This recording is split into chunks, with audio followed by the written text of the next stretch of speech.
একটা ৫-৬ মাসের ছোট শিশু বাচ্চা কথা বলে। শুধু কি তাই, রোজ রাতে সবাই যখন ঘুমিয়ে পড়ে তখন সে বাচ্চাটা হাঁটতে হাঁটতে বাইরে চলে যায়, কখনো বা হেঁটে হেঁটে খেলা করে রুমের মধ্যে। আপনারা হয়তো ভাবছেন, একটা ৫-৬ মাসের ছোট বাচ্চা ঠিকমতো তো বসতে বা হামাগুড়ি দিতে পারে না, সে আবার হাঁটবে কি করে, বড়দের মতো করে কথা বলে কি করে? শুনুন তাহলে, এই ছোট বাচ্চাটি আমাদের গল্পের নায়িকা। ওর নাম লামিয়া। লামিয়া ওর মা বাবার একমাত্র আদরের মেয়ে। এই ছোট্ট লামিয়া রোজ রাতে উঠে হাঁটতে হাঁটতে বাইরে চলে যায়। এই বিষয়টা প্রথম চোখে পড়ে লামিয়ার মায়ের। লামিয়ার মা এই বিষয়টা দেখে নিজের চোখকে বিশ্বাস করতে পারছিলেন না। তিনি কি ঠিক দেখছেন নাকি ভুল? প্রথম রাতে এরকম ঘটনা লামিয়ার মা পরের দিন সকালে লামিয়ার বাবাকে পুরো ঘটনা খুলে বলে। লামিয়ার মায়ের মুখে কথাগুলো শুনে লামিয়ার বাবা বলেন, আরে কি বলো এসব, পাগল হলে নাকি? আমাদের মেয়ে এখনো বাচ্চা, ঠিকমতো বসতে বা হামাগুড়ি দিতে পারে না, আর তুমি বলছো সে নাকি উঠে বাইরে চলে যায়, আবার নাকি কথাও বলে? এত ছোট বাচ্চা হাঁটবে বা কি করে, বড়দের মতো কথাই বা বলবে কি করে? আমার মনে হয় তুমি ভুল দেখেছ। তোমার মনে হয় ঠিকমতো ঘুম হয়নি, তাই এসব উল্টাপাল্টা বলছো। বাদ দাও তো এসব, আমার কাজের দেরি হয়ে যাচ্ছে, আমি কাজে গেলাম। কথাটা বলে লামিয়ার বাবা কাজে চলে গেলেন।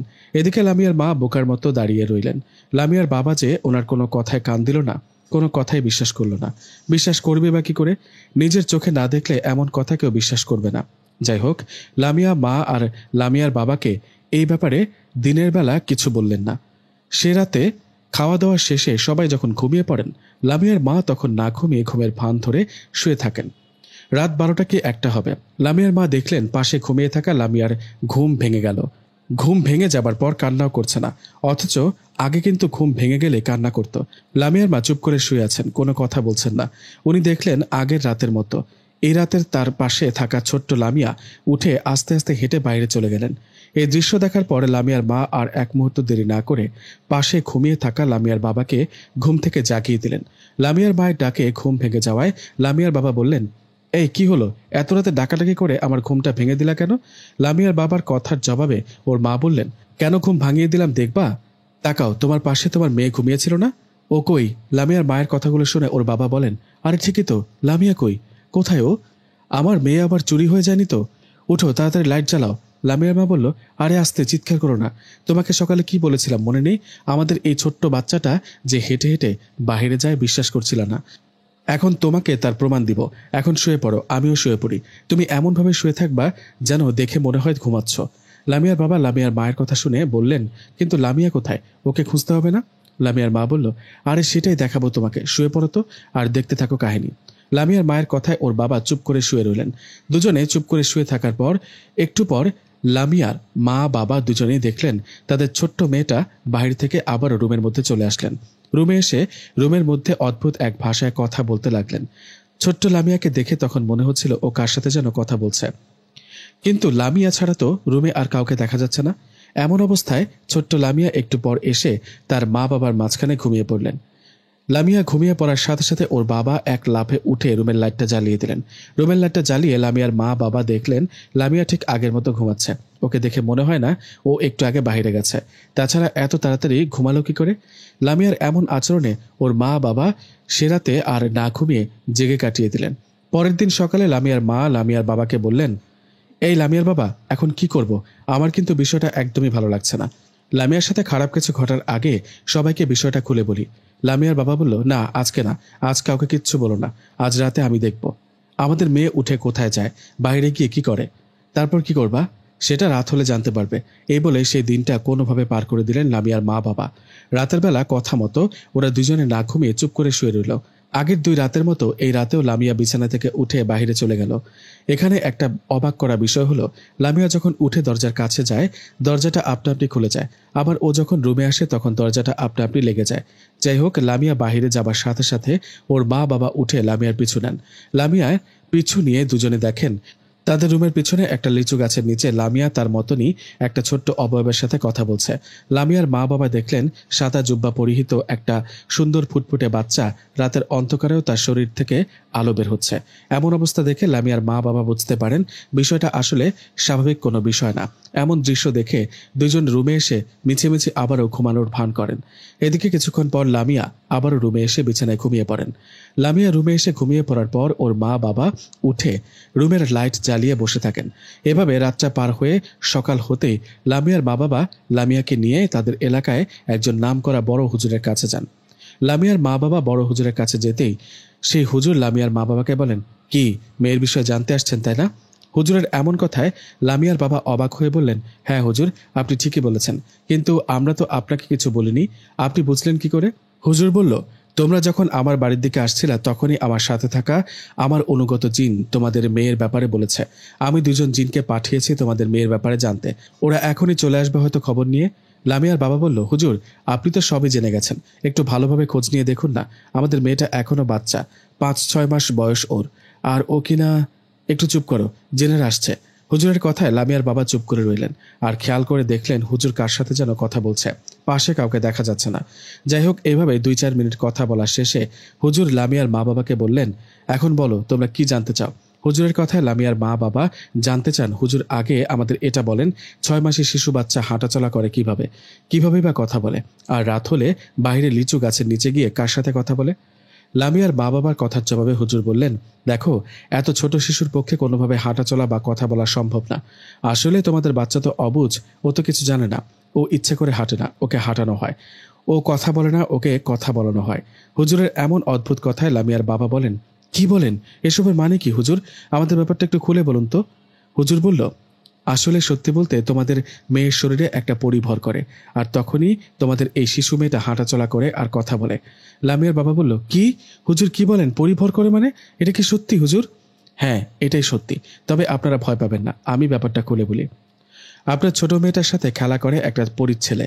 শুধু তাই না, হুজুর লামিয়ার মা বাবাকে আরও বললেন, সে পরীর ছোট ছেলে আপনার মেয়ের সাথে খেলা করতে পছন্দ করে।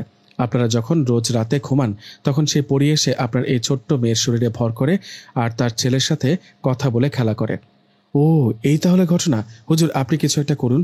আমরা চাই না সেই পরী আমাদের মেয়ের কাছে আসুক। দয়া করে আমাদের মেয়েটাকে ওই পরীর হাত থেকে বাঁচান। লামিয়ার মা বাবার অনুরোধে হুজুর কিছুক্ষণের মধ্যেই সে পরীকে হাজির করান। সেখানে পরী উপস্থিত হয়ে হুজুরের সাথে কথা বলতে থাকেন।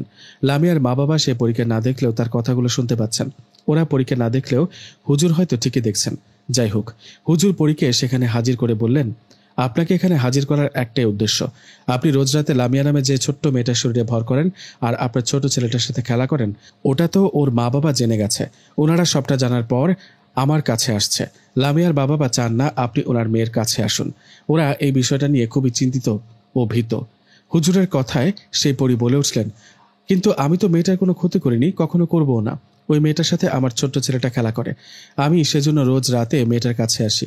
হুজুর বলল, আমি মানছি আপনি ওর কোনো ক্ষতি করেন না বা কখনো করবেন না, তবুও ওর মা বাবা এই বিষয়টা কোনোভাবে মানতে পারছে না। ওর মা বাবা চায় আপনি ওনাদের মেয়ের কাছে না আসুন। হুজুরের কথায় পরী বললেন, আমি কোনো খারাপ উদ্দেশ্যে ওনার মেয়ের কাছে আসিনি বা আসি না। ওনারা যেহেতু চান না আমি ওনাদের মেয়ের কাছে আসি, তাহলে এখন থেকে আর আসবো না। তবে হ্যাঁ, ওনাদের মেয়ে লামিয়াকে আমার ভালো লাগে। কখনো কোনো সময় যদি লামিয়ার জিনপরি রিলেটেড কোনো সমস্যা হয় তাহলে আমাকে স্মরণ করবেন, আমি আপনাদের সাহায্য করার চেষ্টা করব। এই বলে পরী লামিয়ার মা বাবাকে পরী একটা কয়েন দেন, পয়সার মতো একটা কয়েন। ওটা দিয়ে পরী বলেন, এই কয়েনটা লামিয়া তার হাতের মধ্যে চেপে ধরে আমার বা আমার ছেলের কথা স্মরণ করলে আমরা হাজির হব। এই বলে পরী সেখান থেকে চলে গেলেন। পরী চলে যাওয়ার পর হুজুর লামিয়ার মা বাবাকে বলেন, আপনারা তো সবই শুনলেন, আপনাদের আর কোনো ভয় নেই। পরী এরপর থেকে আর আসবে না। হুজুরের কথায় লামিয়ার বাবা বললেন, হুজুর সবই তো শুনলাম, এরপরও যদি পরী আসে, আসবে না, কারণ উনি ভালো পরী, উনি কারো ক্ষতি করেন না। লামিয়ার বাবা বলল, হুজুর এটার কি করব? পরী যে কয়েনটা দিল, এটার কি হবে? এটা কি হবে মানে? এটা আপনাদের কাছে রাখুন। আপনারা অনেক ভাগ্যবান যে পরী খুশি হয়ে এটা আপনাদের উপহার দিয়েছে।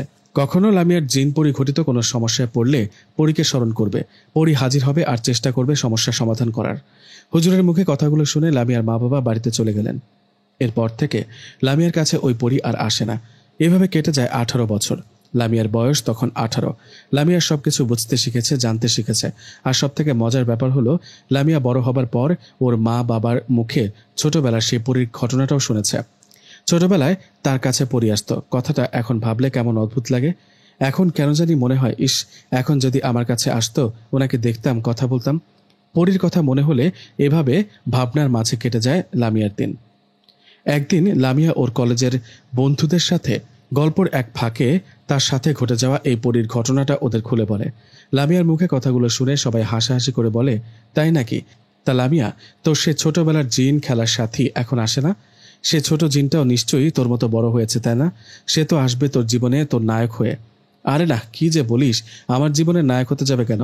লামিয়ার কথায় ওর এক বান্ধবী বলল, জিন তোর জীবনের নায়ক হয়ে আসবে কিনা জানি না, কিন্তু পেছনে ঘুরে দেখ, তোর মানুষ নায়ক আসছে, তোর মামাতো ভাই। উফ, ও আবার আসছে কেন? এসে তো ওই একই কথা বলবে, লামিয়া আমি তোমাকে অনেক বেশি ভালোবাসি, তোমাকে বিয়ে করতে চাই। এদিকে লামিয়ার মামাতো ভাইকে আসতে দেখে বান্ধবীরা বলল, এ লামিয়া, আমরা তাহলে আসি, কাল দেখা হবে। কথাটা বলে ওরা সবাই চলে গেল। ওরা সবাই চলে যাওয়ার পর লামিয়ার মামাতো ভাই সিয়াম এসে লামিয়াকে বলল, কেমন আছো? ফুপা ফুপি ভালো আছে? হ্যাঁ, মা বাবা ভালোই আছে। কেন আসছো সেটা বলো। কেন আসছি সেটা তো তুমি জানো। লামিয়া, আর কতবার বলবো ভালোবাসি তোমাকে? তুমি রাজি থাকলে বিয়ে করতে চাই তোমাকে। দেখো সিয়াম ভাই, আমি আগেও অনেকবার বলেছি, এখনো বলছি, মা বাবা তোমার সাথে আমার বিয়ে দেবে না, আত্মীয়দের সাথে আমার বিয়ে দেবে না তারা। তাছাড়া আমি তোমাকে ভাইয়ের চোখে দেখি। তুমি আজকের পর আমাকে ডিস্টার্ব করবা না। এরপর ডিস্টার্ব করলে মা বাবাকে বলবো তোমার নামে মামার কাছে বিচার দিতে। ও, তাহলে এটাই তোমার শেষ কথা, তাই না? ঠিক আছে, আমিও দেখে নিব আমি ছাড়া তোমাকে কে বিয়ে করে। তুমি আমার বউ না হলে আর কারো বউ হবে না। কথাটা বলে চলে গেলেন সিয়াম। এদিকে লামিয়াও চলে গেল বাড়িতে। লামিয়া বাড়িতে যাবার কিছুদিন পর এক রাতে লামিয়া তার ছোটবেলার খেলার সাথী জিনের কথা ভাবছিলেন। এমন অবস্থায় লামিয়া খেয়াল করলেন ও রুম আলোকিত করে সুন্দর একটা অবয়ব এসে লামিয়ার দিকে তাকিয়ে রইলেন। এটা দেখে লামিয়া চিৎকার করতে যাবে, ঠিক তখনই ওই অবয়বটা লামিয়াকে বললেন, এই চিৎকার দিও না, আমি আমার পরিচয় তোমাকে দিচ্ছি। কে আপনি? বলেন আপনার পরিচয় কি? লামিয়ার কথায় ওই অবয়বটা বলেন, লামিয়া, আমি একজন জিন, আমার নাম ফাহাদ। আমি সেই জিন যে কিনা তোমার ছোটবেলার খেলার সাথে ছিলাম। কি? তুমি সেই জিন? হ্যাঁ, আমি সেই। তুমি এত বছর আমাকে মন থেকে একটু মনে করনি।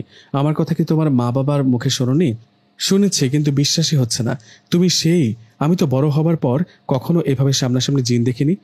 ফাহাদ বলল, দেখনি, এখন তো দেখলা তাই না? এখন থেকে রোজ আমাকে দেখবা। আমি রোজ রাতে তোমার সাথে দেখা করব, কথা বলবো। কিন্তু আমি যে তোমার কাছে আসি, কথা বলি, এটা তোমার মা বাবাকে বলো না। আর বললেও পরে বলো, এখন না। আচ্ছা ঠিক আছে, আজ তাহলে আমি আসি, তুমি ঘুমাও। কাল এই টাইমে ঠিকই চলে আসবো। কথাটা বলে চলে গেল ফাহাদ জিন। এদিকে লামিয়ার মাঝে যেন অন্যরকম অনুভূতি কাজ করলো। আজ সে প্রথম বড় হবার পর জিনকে সামনাসামনি দেখলো, কথা বলল। এসব ভাবতে ভাবতে ঘুমিয়ে গেল লামিয়া। পরের রাতে কথা মতো ফাহাদ জিন আবার লামিয়ার কাছে আসলেন, দুজনে অনেক কথা বললেন। এভাবে কয়েকটা দিন কেটে গেল। এই কয়েকদিনে লামিয়া ও ফাহাদ জিনের মধ্যে একরকম ভাব ভালো লাগা তৈরি হয়েছিল। এভাবে চলার সময় একদিন দিনের বেলা লামিয়ার মা লামিয়াকে বললেন, আচ্ছা লামিয়া, তুই কি রাত হলে কারোর সাথে কথা বলিস নাকি? মায়ের কথায় লামিয়া কথা ঘুরিয়ে বললেন, না মা, আমি তো কারোর সাথে কথা বলি না। তুমি হয়তো ভুল শুনেছ, হয়তো ঘুমের ঘরে একটু কথা বলেছিলাম। এ বলে লামিয়া চলে গেল। এর ঠিক 2-3 দিন পর এক রাতে লামিয়ার কাছে ফাহাদ জিন আসলেন। ফাহাদ এসে লামিয়াকে বললেন, ফাহাদ জিন, লামিয়া দেখো তোমার জন্য কি নিয়ে আসছি। এগুলো অনেক মিষ্টি ফল, তুমি খেয়েও ভালো লাগবে। লামিয়া বলল, তাই বুঝি? এগুলো কি জিন রাজ্যের ফল? হ্যাঁ, এগুলো দেখতেও সুন্দর, খেতেও সুন্দর। ঠিক আছে, খাবো। আর শোনো, তুমি আমার কাছে আসো, কথা বলো, এগুলো মা শুনে ফেলেছে। উনি আমাকে জিজ্ঞেস করেছিল, কিন্তু আমি মিথ্যা বলেছি। তাই নাকি? তাহলে আমরা বাইরে দেখা করব, কি বলো? বাইরে? বাইরে কোথায় দেখা করব? তোমার যেখানে ভালো লাগে। আচ্ছা, তোমার কখনো আমার রাজ্যে যেতে ইচ্ছে করে না? হ্যাঁ, অনেক ইচ্ছে করে। তাই? তাহলে আর কদিন পর অমাবস্যার সেই রাতে তোমাকে নিয়ে যাব আমার রাজ্যে ঘুরতে। তাই? কিন্তু আমার তো ভয় করে। আমি থাকতে কিসের ভয়? আমি কি চাইবো তোমার কোনো ক্ষতি হোক? এখন ঘুমাও, ঠিক আছে? কথাটা বলে ফাহাদ জিন চলে গেলেন। ফাহাদ জিন চলে যাওয়ার পর লামিয়াও ঘুমিয়ে পড়ল। এর ঠিক 2 দিন পর এক রাতে লামিয়া ওর মা বাবার সাথে খাওয়া দাওয়া করার সময় হঠাৎ ওই ছোটবেলার বিষয়ে কথা ওঠে। তখন লামিয়া জিজ্ঞেস করে, আচ্ছা মা, আমাকে না ওই পরীটা অনেক ভালোবাসতো, কই উনি তো বড় হবার পর আমার কাছে কখনো আসলো না? মা বলল, উনি এমনি এমনিতে আসবে না। উনি তোকে ছেড়ে যাবার সময় একটা কয়েন দিয়ে বলেছিল, তুই কখনো জিন ভূত রিলেটেড কোনো সমস্যায় পড়লে এই কয়েনটা তোর হাতে মুঠ করে মনে মনে ওনাকে স্মরণ করলে উনি বা ওনার ছেলে এসে হাজির হবে। মায়ের মুখে এসব কথা শুনে লামিয়া মুচকি মুচকি হাসতে লাগলো আর মনে মনে বলতে লাগলো, পরীর ছেলে তো আমার কাছে আসে, ফাহাদ জিন। কিন্তু লামিয়া কিছু না বুঝার ভান করে ওর মাকে বললেন, ও তাই নাকি? তা মা, ওই কয়েনটা কোথায়? ওটা তোর ঘরের আলমারিতে একটা বক্সে রাখা আছে। মায়ের মুখে কথাটা শুনে লামিয়া আর কিছু না বলে খেয়ে রুমে চলে গেল। ঘড়িতে রাত 12টা। লামিয়ার চোখে ঘুম আসছে না, এদিকে ফাহাদ জিনও আসছে না। হঠাৎ লামিয়ার পর মায়ের কথাটা মনে পড়ল। তার ঘরের আলমারির ভেতর যে বাক্স, ওটার ভেতর তো ওই কয়েনটা আছে। এইভাবে লামিয়া আলমারি খুলে ওই কয়েনটা নিয়ে ওর বিছানায় এসে বসলেন। বিছানায় বসে লামিয়া দেখলেন সেই কয়েনটা বেশ চকচক করছে সোনার মতো। লামিয়া এই দেখে মনে মনে ভাবলেন, আজ যা হবার হবে, আমি ওই পরীকে ডাকবো। আমার ডাকে পরী আসবে, নয়তো তার ছেলে ফাহাদ আসবে। এতে তো আমার কোনো ভয় নেই। যেই কথা সেই কাজ। লামিয়া বিছানার মাঝখানে বসে সেই কয়েনটা ওর হাতের মুঠোয় নিয়ে চোখ বন্ধ করে সে পরীকে স্মরণ করতে লাগলেন। এভাবে বেশ কিছুদিন পর লামিয়া খুব সুন্দর মিষ্টি একটা সুঘ্রাণ পেলেন। সুঘ্রাণ নাকে লাগার সাথে সাথে লামিয়া শুনতে পেলেন খুব মিষ্টি একটা কণ্ঠে কেউ বলে উঠল, আসসালামু আলাইকুম, লামিয়া কেমন আছো? সালাম ও লামিয়া কেমন আছো কথাটা শুনে লামিয়ার চোখ খুলে চমকে উঠলেন। লামিয়া দেখলেন ওর সামনে ফাহাদ জিন না, পরীও না। ওর সামনে অচেনা খুব সুন্দর একটা জিন দাঁড়িয়ে ওর দিকে তাকিয়ে আছে। এই দেখে লামিয়া বললেন, ওয়ালাইকুম আসসালাম, আপনি কে? লামিয়ার কথা জবাবে সেই জিনটা বললেন, আমার নাম লাবিব। আমি সেই লাবিব যে কিনা তোমার ছোটবেলার খেলার সাথী। আমি সেই লাবিব যার জন্য আমার মা তোমাকে রোজ রাতে নিয়ে যেতেন আমার সাথে খেলা করতে। আমার মা পড়ি, উনি তোমার মা বাবাকে এই কয়েনটা দিয়ে বলেছিল কখনো কোনো বিপদে পড়লে আমাদের স্মরণ করতে। জিনটার কথা লামিয়া যেন আকাশ থেকে বলল। লামিয়া বলল, কি, তুমি আমার ছোটবেলার খেলার সাথে জিন হলে? ওকে, যে কয়দিন আগে থেকে আমার সাথে কথা বলে আমার কাছে আসে? লাবিব জিন বলল, কে, কার কথা বলছো? ফাহাদ জিন। ও কে তাহলে? ফাহাদ, ও আবার কে? লামিয়া, আমি তোমার ছোটবেলার খেলার সাথী, এটাই সত্যি। কি বলো, তুমি বলছো তুমি আমার ছোটবেলার খেলার সাথী জিন, ওদিকে ফাহাদ জিন বলছে ও আমার ছোটবেলার খেলার সাথী জিন। আমি কার কথা বিশ্বাস করব? লামিয়া, তুমি চিন্তা করো না, আমি খোঁজ নিয়ে কাল তোমাকে জানাবো, আর খুব তাড়াতাড়ি প্রমাণ করব কে আসল, কে তোমার ছোটবেলার খেলার সাথী। কথাটা বলে চলে গেলেন লাবিব জিন। লাবিব চলে যাওয়ার পর লামিয়া পড়ল চিন্তায়। এ কেমন পরিস্থিতিতে পড়ল সে? দুজন জিন এসে দাবি করছে সে ছোটবেলার খেলার সাথী। এসব চিন্তা করতে করতে ঘুমিয়ে পড়ল লামিয়া। পরের দিনটা চিন্তায় চিন্তায় কেটে গেল লামিয়ার দিন। দিন পেরিয়ে রাত আসায় রাতে লামিয়া ওর নিজের রুমে অপেক্ষা করতে লাগলেন কখন কে আসে, লাবিব জিন এসে কি খবর দেয়। এভাবে বেশ কিছুক্ষণ অপেক্ষা করার পর লামিয়ার যখন ঘুম আসবে আসবে ভাব, এরকম একটা সময় হঠাৎ কেউ বলে উঠল। লামিয়া কথাটা শুনে লামিয়া পেছনে ঘুরে তাকাতে দেখলেন লাবিব জিন না, লামিয়ার পেছনে দাঁড়িয়ে আছে ফাহাদ জিন। ফাহাদ জিনকে দেখে লামিয়া বললেন, ফাহাদ তুমি কোথায় ছিলে এই 2-3 দিন? 2-3 দিন আমার কাছে আসোনি কেন? তুমি নেই, জানো কি হয়েছে? ফাহাদ বলল, বলতে হবে না, আমি জানি কি হয়েছে। তোমার মনে নিশ্চয়ই অনেক প্রশ্ন ঘোরাফেরা করছে। আমি 2 দিন ধরে কোথায়, আর এই 2 দিনে তোমার কাছে অন্য কেউ আসছে, এসে বলেছে ও তোমার খেলার সাথী, তাই না? এসব তোমার মনে ঘোরাঘুরি করছে যে তোমার ছোটবেলার খেলার সাথী আসলে কে। হ্যাঁ, কে আসল আমি জানতে চাই, কে আসল? তুমি বলো তুমি সে। ওদিকে লাবিব নামে একটা জিন এসে বলে সে আসল, আমি কাকে বিশ্বাস করব? ফাহাদ বলল, আমি আসল এটাই জেনে রাখো, গতকাল রাতে তোমার কাছে যে লাবিব নামে একটা জিন এসেছিল ও একটা পিশাচ জিন, তোমার ক্ষতি করার জন্য তোমার কাছে এসেছে। ও যদি আসল হতো তাহলে এখন আমার সামনে আসতো। কোথায় ও? ওকে আসতে বলো দেখি। লামিয়া, আমি থাকতে তোমার কোনো ক্ষতি হবে না। উফ, আমার মাথা ঘুরছে, কি করব আমি?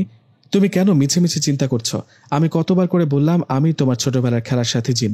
আচ্ছা, তোমাকে এখন পুরোপুরিভাবে প্রমাণ করে দিব আমি আসল। কিভাবে প্রমাণ করবা? আমি এখন আমার মায়ের কাছে তোমাকে নিয়ে যাব। আমার পরিবারের সাথে কথা বললে তুমি বুঝতে পারবে কে আসল। চলো। কিন্তু আমার ভয় করছে, এখন আমি যাব না। আরে ভয়ের কি আছে, আমি তোমাকে আবার রেখে যাব, খুব অল্প সময়ের জন্য তোমাকে নিয়ে যাব, চিন্তা করো না। এ বলে লামিয়ার ইচ্ছার বিরুদ্ধে ফাহাদ জিন লামিয়ার কপালে ওর হাত রাখলেন। এরপর লামিয়ার আর কোনো কিছুই মনে নেই।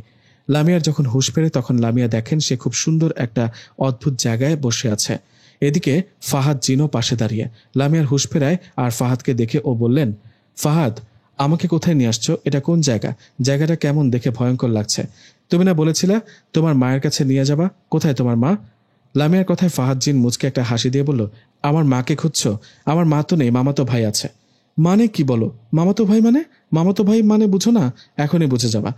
কথাটা বলে ফাহাদ জিন হাত দিয়ে ইশারা করায় লামিয়া অবাক হয়ে দেখলেন আড়াল থেকে ওর নিজের মামাতো ভাই বেরিয়ে আসলেন। সে মামাতো ভাই ওকে পছন্দ করে বিয়ে করতে চায়। মামাতো ভাইকে দেখে লামিয়া বললেন, তুমি তুমি এখানে কেন? ফাহাদ জিনের সাথে তোমার কি সম্পর্ক? তুমি ওকে চিনো কিভাবে? লামিয়ার কথায় ওর মামাতো ভাই হাসতে হাসতে বলল, মনে আছে লামিয়া, আমি তোমার পেছনে কতদিন ঘুরেছি, কতবার ভালোবাসি বলেছি, কতবার বিয়ে করতে চাইছি, কিন্তু তুমি আমাকে অনেক অপমান করেছ। মনে আছে তোমার? তোমাকে কি বলেছিলাম? বলেছিলাম না তুমি আমাকে বিয়ে না করলে তুমি আমার না হলে আর অন্য কারো হবা না। আমি সেই ব্যবস্থা করছি। আমি তোমার ওপর কালো জাদু করে ফাহাদ জিনকে পাঠিয়েছি। ফাহাদ জিন তোমার সাথে অভিনয় করেছে, তোমাকে বলেছে ও তোমার ছোটবেলার খেলার সাথী জিন, কিন্তু এটা পুরোটা মিথ্যা। ফাহাদ তোমার ছোটবেলার খেলার সাথে জিন না। আজ অমাবস্যার রাত, আজ ফাহাদ তোমাকে ভুলিয়ে ভালিয়ে এখানে নিয়ে আসছে। কেন নিয়ে আসছে জানো? আজ এখন তোমার ভয়ঙ্কর মৃত্যু হবে। মামাতো ভাইয়ের মুখে কথাগুলো শুনে লামিয়া অবাক হয়ে ফাহাদ জিনের দিকে তাকিয়ে বলল, কি? ফাহাদ, ও কি বলছে এসব? তুমি আসলে সত্যি আমার ছোটবেলার খেলার সাথে জিন নও? তুমি তোমার মায়ের সাথে আমাকে দেখা করানোর কথা বলে এখানে নিয়ে আসছো। তাহলে লাবিব জিন ঠিকই বলেছিল। লাবিব জিন তাহলে আসল। লামিয়ার কথায় ফাহাদ জিন কোনো কথা না বলে হা হা করে হেসে তার সুন্দর রূপ পরিবর্তন করে একটা ভয়ঙ্কর রূপ নিয়ে লামিয়ার দিকে তাকিয়ে বললেন, কি করব বলো? আমি যে হুকুমের গোলাম। তোর মামাতো ভাই আমাকে খুশি করে একজন তান্ত্রিকের মাধ্যমে আমাকে তোর কাছে পাঠিয়েছিল। আমি কি না গিয়ে পারি বল? আজ অমাবস্যা, আজ তোকে মেরে তোর রক্ত খাবো। তুই মারা যাবার পর তোর শরীরের রক্ত মাংস আমাকে দেওয়া হবে, এই চুক্তিতে তোর কাছে আসা। ফাহাদ জিনের কথায় লামিয়া বুঝতে পারলেন তার হয়তো সময় শেষ হয়ে আসছে। আজই হয়তো তার শেষ দিন। এই ভেবে লামিয়া কান্না করতে থাকে আর ওর মামাতো ভাইকে উদ্দেশ্য করে বলতে থাকে, আমার মামাতো ভাই হয়ে তুই এই কাজটা করতে পারলি? এরকম একটা ভয়ঙ্কর কাজ করবি ভাবতে পারিনি। আমি হয়তো একটু পর মারা যাব, কিন্তু তুই একটা কথা শুনে রাখ, আমাকে এভাবে কালো জাদু করে জিনকে দিয়ে মেরে ফেলার কারণে তোর বিচার হবে। এই জন্মে না হলেও মরার পর আল্লাহ তোর ঠিকই বিচার করবেন। লামিয়ার কথাগুলো শুনে ওর মামাতো ভাইয়ের মনটা একটুও গলল না। সে ফাহাদ জিনকে একটা আদেশ করলেন লামিয়াকে মেরে ফেলতে। মামাতো ভাইয়ের কথায় ফাহাদ জিন লামিয়ার দিকে এগিয়ে আসছে। ঠিক তখনই সেখানে ঝড়ের বেগে চলে আসে লাবিব জিন। লাবিব জিন একা আসেনি, সাথে করে নিয়ে আসছে ওর দুটো বন্ধু জিনকে। লাবিব জিন লামিয়ার সামনে এসে দাঁড়ানোর ফলে ফাহাদ জিন লাবিব জিনকে বললেন, কিরে মানুষের গোলাম, তুই এখানে কিভাবে আসলি? তোকে তো বেঁধে রেখেছিলাম। ফাহাদ জিনের কথায় লাবিব জিন রেগে গিয়ে বলল, কি ভেবেছিলি আমাকে বেঁধে রেখে আটকে রাখতে পারবি? পারবি না। আর তুই মানুষের গোলাম, আমি না। তুই আমাকে বেঁধে রেখে লামিয়ার কাছে হিরো সাজতে চেয়েছিলি। তুই একটা খারাপ পিশাচ জিন। আমি বেঁচে থাকতে লামিয়ার কিচ্ছু করতে পারবি না। কথাটা বলেই লাবিব জিন ও তার দুটো বন্ধু জিন ফাহাদ জিনের ওপর আক্রমণ করলেন। এভাবে চলতে লাগলো লড়াই। সে লড়াইয়ের বেশি অপেক্ষা করতে হলো না। খুব দ্রুত লাবিব জিন ও তার বন্ধুরা ফাহাদ জিনকে মেরে আহত করে ফেলল। ফাহাদ জিনকে আহত করায় ফাহাদ জিন লাবিব জিনকে বলল, তোকে আমি দেখে নেব। কথাটা বলে চলে গেল ফাহাদ জিন। এদিকে লামিয়ার মামাতো ভাই তো অবাক, কি থেকে কি হয়ে গেল। তার সঙ্গে করে নিয়ে আসা ফাহাদ জিন তো পালিয়ে গেল। এই ভেবে সেও পালাতে যাবে, ঠিক তখনই লাবিব জিন ওকে ধরে শূন্যে তুলে একটা আছাড় মারল। শূন্যে তুলে আছাড় মারায় লামিয়ার মামাতো ভাইয়ের হাত পা ভেঙে গেল আর সে চিৎকার করতে থাকলো।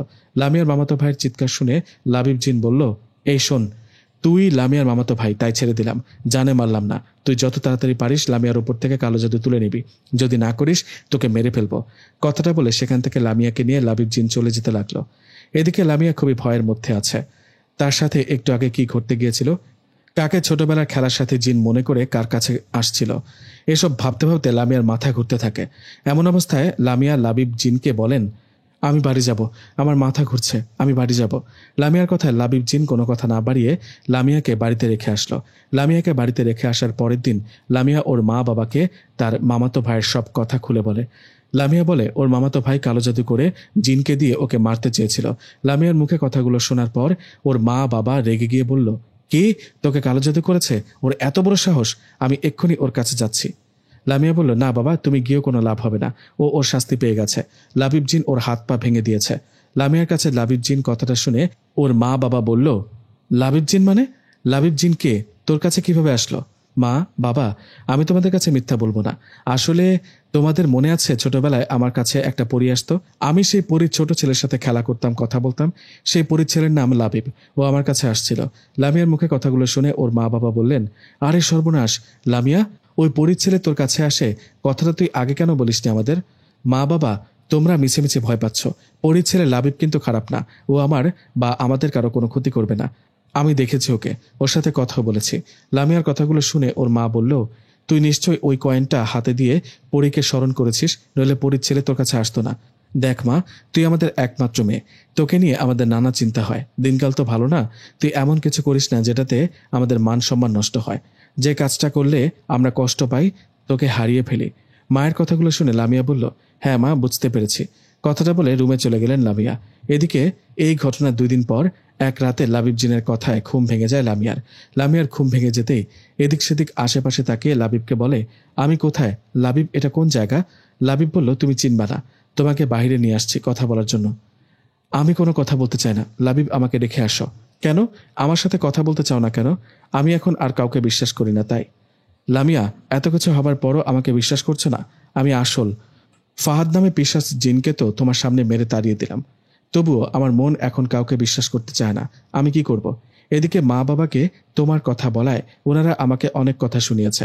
বাবা মা আমাকে অনেক ভালোবাসে, আমি ওনাদের কষ্ট দিতে পারবো না। মা বাবা চান না আমি তোমার সাথে কথা বলি। এটাই তাহলে তোমার শেষ কথা? আমি আসছিলাম মায়ের কথায়। মা একটু অসুস্থ, তোমাকে দেখতে চেয়েছিল, কিন্তু তুমি তো আমার সাথে কথাই বলতে চাও না। লাবিব জিনের কথায় লামিয়া বলল, কি সত্যি তোমার মা আমাকে দেখতে চাইছে?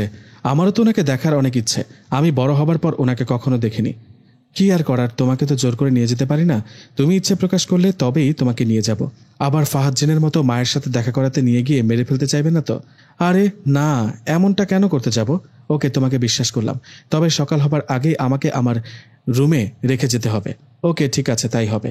এখন চলো, আমার হাতটা ধরো আর চোখ বন্ধ করে থাকো, কারণ আমি দ্রুত চলাচল করি। লাবিবের কথায় লামিয়া ওর হাতটা ধরতেই লামিয়ার মনে হলো ও কল্পনার রাজ্যে হারিয়ে গেছে। লামিয়া দেখল ও গহীন সমুদ্রের অনেকটা নিচে চলে যাচ্ছে, কিন্তু মজার ব্যাপার হলো পানির মধ্যে ও নিঃশ্বাস নিতে পারছে। এভাবে কিছুক্ষণ কেটে যাওয়ার পর লামিয়া দেখল সে খুব সুন্দর একটা রাজ্যে, একটা প্রাসাদে চলে আসছে। এত সুন্দর প্রাসাদ লামিয়া এই প্রথম দেখল। লাবিব লামিয়াকে সেখানে নিয়ে আসার পর সে সুন্দর প্রাসাদের ভেতরে ঢুকলো। সেখানে যাবার পর লামিয়া দেখল সুন্দর একটা রুমে একজন সুন্দরী মহিলা শুয়ে আছে। মহিলাটা লামিয়াকে দেখে বিছানায় উঠে বসল। এদিকে লাবিব তখনই বলল, মা, লামিয়াকে নিয়ে এসেছি, দেখো ও কত বড় হয়ে গেছে। লাবিবের মুখে কথাটা শুনে লাবিবের মা পড়ি উনি বললেন, মা, লামিয়া কত বড় হয়ে গেছো। এদিকে আসো মা, আমার পাশে বসো। আমাকে চিনতে পেরেছ? আমি লাবিবের মা, আমি সেই পড়ি যে শিশুকালে তোমার কাছে গিয়েছিলাম। তুমি তোমার মা বাবার মুখে আমার কথা শোনোনি? হ্যাঁ, আমি সবটাই শুনেছি, সব জানি। আর আপনাকে দেখার খুব ইচ্ছে ছিল আমার, তাই আপনার ছেলে আমাকে আপনার কাছে নিয়ে এসেছে। খুব ভালো হয়েছে মা, তুমি এসেছো। জানো, আমি তোমাকে অনেক পছন্দ করতাম, নিজের মেয়ের মতো দেখতাম তোমাকে। এই যে লাবিব, ও ছোটবেলায় তোমার সাথে খেলতে অনেক পছন্দ করত, কিন্তু তোমার মা বাবা সবটা জানার পর আমাকে না করে দিয়েছে তোমার কাছে যেতে। আমি চাইলেই তোমাকে আমার কাছে নিয়ে আসতে পারতাম, কিন্তু কোনো মা বাবার বুক খালি করে কাউকে জোর করে নিয়ে আসা ঠিক না। আপনি খুব সুন্দর দেখতে। লামিয়ার মুখে কথাটা শুনে পরি হাসতে হাসতে বলল, তুমিও খুব সুন্দর মা। তুমি আসছো আমাদের জিনদের রাজ্যে, ঘোরাঘুরি করো, 2-1 দিন থাকো, ভালো লাগবে। কিন্তু আমার মা বাবা, ওরা তো চিন্তা করবে, আমাকে বাড়িতে না দেখলে পাগলের মতো খুঁজবে। সেটা নিয়ে তুমি চিন্তা করো না, আমি ব্যবস্থা করছি। লাবিব, একটা জিনকে পাঠা। জিনকে কোথায় পাঠাবে? তোমার বাড়িতে। তুমি তো এখানে, আর আমরা একটা জিনকে পাঠাবো তোমার বাড়িতে। তুমি যে 2 দিন আমার রাজ্যে থাকবে, এই 2 দিন একটা জিন তোমার রূপ নিয়ে তোমার মা বাবার সাথে থাকবে। কি বলেন? মা বাবা যদি জানতে পারে তাহলে? কখনো জানতে পারবে না। তুমি এই বিষয় নিয়ে একটুও চিন্তা করো না। জিনেরা অনেকের রূপ নিতে পারে, তোমার রূপে ও তোমার বাড়িতে থাকবে। তোমার মা বাবা টেরও পাবে না, আর ও তোমার মা বাবার কোনো ক্ষতিও করবে না। লাবিব জিনের কথায় লামিয়া বলল, মা বাবা কিছু না বুঝলে ভালো, তবুও একটু ভয় থেকেই যায়। লামিয়ার কথায় লাবিবের মা পরি বলল, তুমি ভয় পেও না মা। লাবিব বাবা, লামিয়াকে আমাদের জিন রাজ্যটা একটু ঘুরে দেখা। মায়ের কথায় লাবিব লামিয়াকে নিয়ে জিন রাজ্যের অনেক অনেক জায়গায় ঘুরে ঘুরে দেখলেন। এদিকে লামিয়ার জিন রাজ্যে ঘুরে দেখতে অনেক ভালো লাগছিল। দুজনে ঘোরাঘুরি করার সময় লাবিব লামিয়াকে বললেন, আচ্ছা লামিয়া, তুমি এতদিন পর আমাকে স্মরণ করলা কেন? আগে কেন করনি? আসলে মা বাবা চায়নি আমি তোমাদের কাছে ডাকি। আমি বড় হবার পর যখন আমার পরি দেখার অনেক ইচ্ছে হলো, তখন আমি তোমাদের স্মরণ করলাম, তোমাদের দেওয়া ওই কয়েনটা হাতে নিয়ে তোমাদেরকে স্মরণ করলাম। জানো লাবিব, আমি তোমাকে আমার কাছে না ডাকলে হয়তো ওই ফাহাদ জিনের হাতে মারা যেতাম। তা কি হতো জানি না, তবে আমি তোমাকে নজরে রাখতাম, মাঝে মধ্যে তোমাকে দেখতে পেতাম আর অপেক্ষা করতাম কখন আমাকে স্মরণ করবা। লাবিব, চলো এখন প্রাসাদে ফিরতে হবে। লামিয়ার কথায় লাবিব ওকে নিয়ে আবার প্রাসাদে ফিরলেন। প্রাসাদে এসে পরিসহ সবাই মিলে একসাথে খাবার খেলো। এভাবে জিন রাজ্যে কেটে গেল একটা দিন। পরের দিন লাবিব লামিয়াকে বললেন, লামিয়া চলো, তোমাকে নিয়ে একটা জায়গায় যাব। কোথায় নিয়ে যাবা? আমার একটা বন্ধুর বিয়েতে। তুমি তো জিনদের বিয়ে দেখোনি, আসো, দেখতে পাবা। আমার তো ভয় করছে, ওখানে সবাই জিন পরি থাকবে, আমি একাই মানুষ। তাতে কি, আমি থাকতে তোমার কোনো সমস্যা নেই, আসো। কথাটা বলে লামিয়াকে সাথে নিয়ে বাড়িতে চলে গেল লাবিব। সেখানে যাবার পর লামিয়ার তো সবকিছু ভালো লাগতে শুরু করে। চারিদিক চমৎকারভাবে সাজানো, আর বিয়ে বাড়িতে অনেক অনেক জিন পরি আসছে। লামিয়া দেখলেন সবাই উঁচা লম্বা মানুষদের থেকে অনেক উঁচা। তো বিয়ে বাড়িতে যাবার পর লাবিব জিনের বন্ধু জিন ও এসে লাবিব ও লামিয়ার সাথে কথা বলল। কথা বলার শেষে তাদের খেতে দেয়া হলো। সেখানে খাবার খেলেন। খাবার শেষে লামিয়া লাবিবদের প্রাসাদে ফিরতে ফিরতে বলতে লাগলো, লাবিব, আসলেই তোমার জিন রাজ্য অনেক সুন্দর, এক কথায় রূপকথার মতো। আমার তো বাড়ি যেতেই মন চায় না, ইচ্ছে করে এখানেই থাকি, কিন্তু মা বাবা ওদেরকে দেখি না 2 দিন হলো। ওদিকে তোমার পাঠানো জিন আমার রূপ নিয়ে ঠিকঠাক মতো থাকতে পারছে কিনা কে জানে। ও ঠিকঠাক মতোই আছে। আচ্ছা চলো, মায়ের কাছে চলো, মাকে বলে ওনার কাছে বিদায় নিয়ে তোমাকে বাড়িতে রেখে আসবো। লাবিবের কথায় লামিয়া লাবিবের মা পরীর কাছে গেলেন। পরীর কাছে যাবার পর মন খারাপ করে লামিয়া বললেন, আমি চলে যাচ্ছি। আপনি যদি মাঝে মধ্যে আমার কাছে গিয়ে একটু দেখা ও কথা বলে আসতেন তাহলে খুশি হতাম। আপনাদের রাজ্যে ঘুরে দেখে খুব ভালো লাগলো। আমি আবার কখনো না কখনো আপনার কাছে আসব। লামিয়ার কথায় পরিও মন খারাপ করে বললেন, নিজের খেয়াল রেখো মা, আমি মাঝে মধ্যেই তোমাকে দেখতে যাব, আমার শরীরটা তেমন ভালো না। তুমি আবারও এসো তোমার এই পরি আন্টির কাছে। পরি ও লামিয়ার কথা শেষে লাবিব লামিয়াকে বললেন, শোনো লামিয়া, তোমার ওখানে এখন রাত, তোমার মা বাবা জানে তুমি ঘুমিয়ে আছো। আমি তোমাকে রেখে আসবো, তুমি সকালে উঠে তোমার মা বাবার সাথে নর্মাল ব্যবহার করবে, তাহলে ওরা বুঝতে পারবে না তুমি 2 দিন ধরে জিন রাজ্যে ছিলে। কথাটা বলে লাবিব লামিয়াকে নিয়ে ওর বাড়িতে রেখে গেলেন। লাবিব লামিয়াকে বাড়িতে রেখে যাবার পরের দিন সকালে লামিয়া স্বাভাবিকভাবে উঠে ওর মা বাবার সাথে কথা বললেন। লামিয়ার একটাই ভয় ছিল, ওর মা বাবা আবার জানতে পারে কিনা লামিয়া 2 দিন জিন রাজ্যে ছিল, কিন্তু ওর মা বাবা কোনোভাবে বুঝতে পারেননি। মা বাবা কিছু না বুঝায় লামিয়া স্বাভাবিকভাবে সেই দিনটা পার করে দিলেন। সেই রাতের খাবার শেষে লামিয়া রুমে লাবিব জিনের অপেক্ষা করতে লাগলো। বেশ কিছুক্ষণ অপেক্ষার পর মধ্যরাতে লামিয়া একটা ডাক শুনলেন। ডাকটা শুনে লামিয়া বললেন, লাবিব আসছো? কিন্তু এ কি, এটা তো লাবিব না। লামিয়া দেখলেন ওর পিছনে দাঁড়িয়ে আছে ফাহাদ পিশাচ জিনটা। লামিয়া ফাহাদ জিনের দিকে তাকাতেই ফাহাদ জিন একটা বিকট হাসি দিয়ে বলল, কি রে, কার জন্য অপেক্ষা করছিস? লাবিব জিনের জন্য। তোর লাবিব জিন আমারই মতো ধোঁকাবাজ, আর ও তোর কাছে আসবে না। লাবিব ধোঁকাবাজ না, ধোঁকাবাজ তুমি। আমাকে মিথ্যা বলে ধোঁকা দিয়েছ। তুমি একটা খারাপ পিশাচ জিন। তুমি আমার রুমে কেন আসছো? চলে যাও এক্ষুনি। ফাহাদ জিন বলল, প্রতিশোধ নিতে আসছি। তুই কি ভেবেছিলি তোর ওই লাবিব জিন আমাকে মেরে তাড়িয়ে দিলে আমি চিরদিনের জন্য চলে যাব? না, আমি আমার শরীরে আঘাতের কথা কখনো ভুলিনি, ভুলবো না। যতদিন না তোর সাথে তোর পরিবারের ঘুম হারাম করি, যতদিন না ওই লাবিব জিনকে শাস্তি দেই, ততদিন তোদের পিছু ছাড়ব না। আপনজন আঘাত পেয়ে চিৎকার করলে কেমন লাগে আজ তুই বুঝবি। তোকে তো আমি শাস্তি দিব পরে, আগে তোর পরিবার। কথাটা বলে হঠাৎ করে বাতাসে মিলে গেল ফাহাদ জিন। এদিকে সামনে ভয়ঙ্কর কিছু ঘটতে যাচ্ছে এই ভেবে লাবিবের মায়ের দেয়া কয়েনটা হাতের মুঠো নিয়ে লামিয়া লাবিব জিনকে স্মরণ করতে লাগলো। কিন্তু অনেকক্ষণ হয়ে যায়, লাবিব আর আসে না। এদিকে তখনই লামিয়া ওর মা বাবার রুম থেকে চিৎকারের আওয়াজ পেয়ে দৌড়ে যান ওদের রুমে। লামিয়া ওর মা বাবার রুমে ঢুকে দেখেন ওর বাবা আহত হয়ে পড়ে আছে মাটিতে। এদিকে ওর মা ভয়ে কথা বলার অবস্থায় নেই। লামিয়া রুমে গিয়ে ওর মাকে বলল, মা কি হয়েছে? বাবার এমন অবস্থা হলো কি করে? তুমি বা এতটা ভয় পেয়ে আছো কেন? মা কথা বলো। লামিয়ার কথায় ওর মা লামিয়াকে জড়িয়ে ধরে বলল, খুব ভয়ঙ্কর দেখতে একটা জিন তোর বাবাকে শূন্যে তুলে আছাড় মেরেছে। এতটা ভয়ঙ্কর জিন আমি জীবনেও দেখিনি। মায়ের কথায় লামিয়ার আর বুঝতে বাকি রইল না এটা ফাহাদ জিনের কাজ। কিন্তু এখন এসব ভাবলে হবে, তাই লামিয়া ওর মাকে বললেন, মা ভয় পেও না, এখন বাবাকে আগে হাসপাতালে নিতে হবে। তুমি রুমে থাকো, আমি বাইরে গিয়ে চাচাকে ডাকছি। কথাটা বলে লামিয়া বাইরে যেতেই ফাহাদ জিন বলল, কিরে, কষ্ট হচ্ছে বাবার এমন অবস্থা দেখে? আমি তো বেশি কিছু করিনি, শুধু শূন্যে তুলে আছাড় মেরেছি। এসব তো কিছুই না, সামনে এখনো অনেক কিছু বাকি। আর হ্যাঁ, তোর বাড়িতে এসে তোর বাবাকে আহত করলাম। তোর লাবিব জিন কই? ও তো আসলো না। বলেছিলাম না আমার মতো লাবিব ধোঁকাবাজ। কথাটা বলে চলে গেলেন ফাহাদ জিন। এদিকে লামিয়া ওর চাচাকে ডেকে ওর বাবাকে নিয়ে হাসপাতালে গেল। হাসপাতালে যাবার পর ডাক্তার লামিয়ার বাবাকে দেখে বললেন, ইনি তো মারাত্মকভাবে আহত হয়েছে। ওনার একটা হাত ও পা বাজেভাবে ভেঙে গেছে। আমার মনে হয় অনেকদিন সময় লাগবে সুস্থ হতে। এমনকি একটা হাত ও পা ভালো নাও হতে পারে। আমরা প্রাথমিক চিকিৎসা করছি, যা যা দরকার করছি। আপনারা চাইলে ওনাকে সাবধানে বাড়িতে নিয়ে যেতে পারেন, চাইলে হাসপাতালে কয়েকদিন রেখে তারপর নিয়ে যেতে পারেন। ডাক্তারের এমন কথা লামিয়া ও লামিয়ার মা কান্না করতে লাগলো। লামিয়ার মা ও লামিয়ার কান্না দেখে ওর চাচা বললেন, তোমরা কান্না করো না, এখন কান্না করে লাভ নেই। আমরা ভাইজানকে বাড়িতে নিয়ে যাব, আসো আমার সাথে। কথাটা বলে লামিয়ার চাচা হাসপাতাল থেকে লামিয়ার বাবাকে নিয়ে বাড়িতে আসলো। কি থেকে কি হয়ে গেল, নিজের চোখের সামনে বাবার এমন অবস্থা লামিয়া যেন কোনোভাবেই মেনে নিতে পারছে না।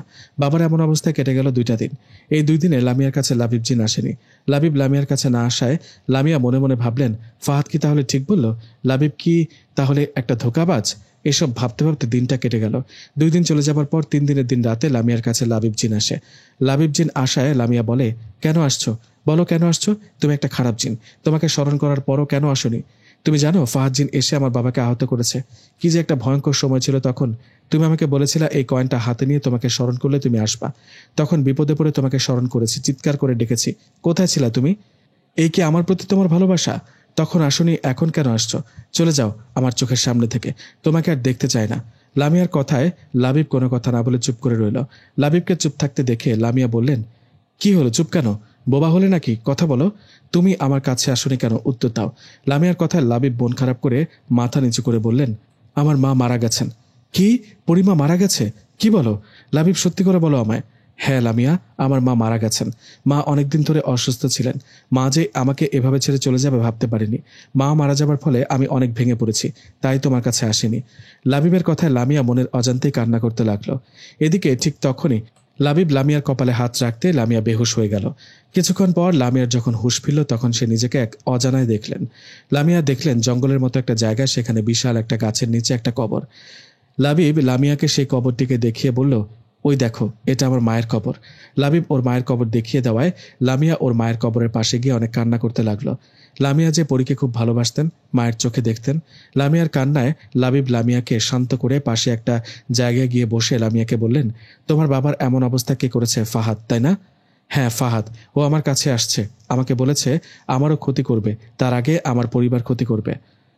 ও এতবার বেড়ে গেছে, আমি এর শেষ দেখে ছাড়ব। মা হঠাৎ মারা যাওয়ায় আমি ভেঙে পড়েছি, নইলে তোমার বাবার এমন অবস্থা আমি হতে দিতাম না। লাবিব, আমি বুঝতে পারছি, আমি তোমাকে ভুল বুঝেছিলাম, সেজন্য মাফ করো আমাকে। আমার চিন্তা হচ্ছে অন্য জায়গায়। কোথায়? কিসের চিন্তার কথা বলছো?